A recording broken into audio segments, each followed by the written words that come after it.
اونلاين كتعيطي ليهم وخاصك تمشي حيت شي واحد لاجونس باش تقطع ضروري. تخيلوا معايا باقي رجال البلاد شادين خديجه حتى ولات هي كتقلب ليا ما يمسخر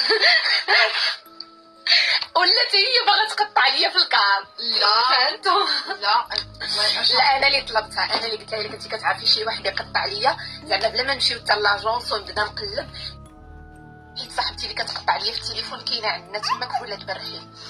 المهم اخر ستوري بيني وبينكم البارح فاش كنت غادا لعند بنت خالي ما لقيتهاش، ايوا ولينا رجعنا للدار. تخيل معايا شحال من مره خرجت الباليزه من الدار عند خديجه، جوج المرات واليوم هي الثالثه. تخيلي معايا اليوم هي الثالثه، يا ربي توصلنا للدار بخير وعلى خير ودوز الامور كلها مزيانه.